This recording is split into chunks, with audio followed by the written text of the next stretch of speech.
Assalamualaikum warahmatullahi wabarakatuh. Halo, perkenalkan nama saya Mila Zartika. Bagaimana kabar anak-anak sekalian? Semoga senantiasa dalam lindungan Allah dan sehat walafiat. Salawat beriring salam marilah kita curahkan kepada Nabi besar kita Nabi Muhammad Sallallahu Alaihi Wasallam. Karena berkat dan rahmatnya kita dapat melakukan pembelajaran daring pada hari ini. Simak dengan baik-baik apa yang ibu jelaskan, serta siapkan buku, pensil, pulpen, dan juga alat tulis lainnya. Simak dengan seksama. Pembelajaran pada hari ini adalah tema 2, selalu berhemat energi, subtema 1, sumber energi. Ilmu pengetahuan sosial SD atau MI.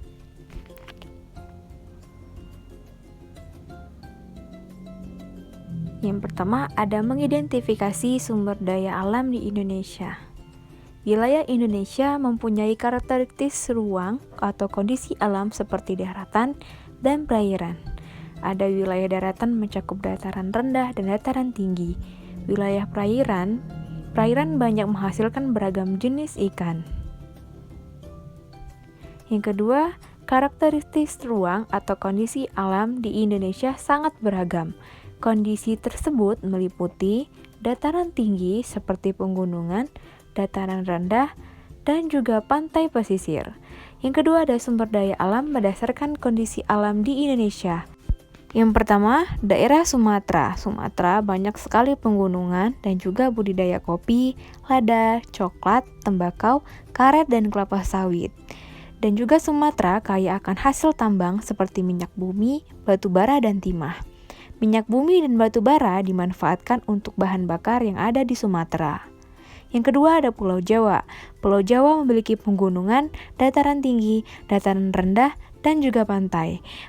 Jawa, daerah pegunungan dan dataran tinggi seperti teh, kopi, dan kina. Sedangkan di dataran rendah ada persawahan yang subur di Indonesia. Pesisir pantai ada budidaya ikan laut, rumput laut, pertanian garam, dan penjumuran ikan asin.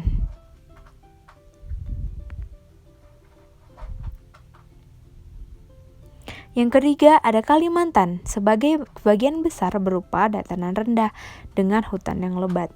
Hutan merupakan habitat alami bagi hewan yang terancam punah. Hutan Kalimantan dimanfaatkan untuk ditanami sebagai sumber daya alam seperti kelapa sawit, karet, dan juga rotan. Dan juga Kalimantan kaya akan hasil tambang seperti minyak bumi dan batu bara. Yang keempat ada daerah Sulawesi. Sulawesi banyak menghasilkan pala dan jagung.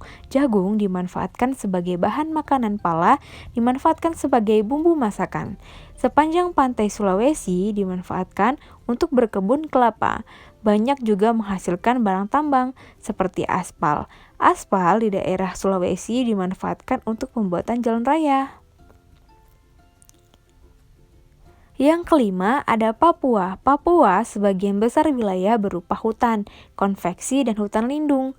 Sagu merupakan salah satu sumber daya alam Papua. Sagu dimanfaatkan manusia sebagai makanan pokok. Dan juga Papua menghasilkan rempah-rempah yang disukai di pasar internasional. Papua juga menghasilkan tambang seberagam seperti tembaga, emas, dan logam. Emas atau bahan baku, pembuatan mata uang dan pembahasan seperti anting, cincin, kalung, dan gelang.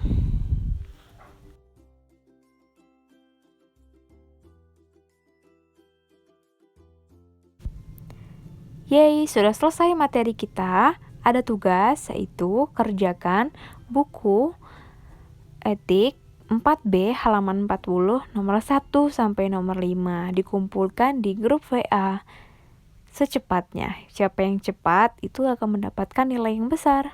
Terima kasih. Mungkin cukup sekian pembelajaran pada hari ini. Apabila ada salah kata ibu mohon maaf.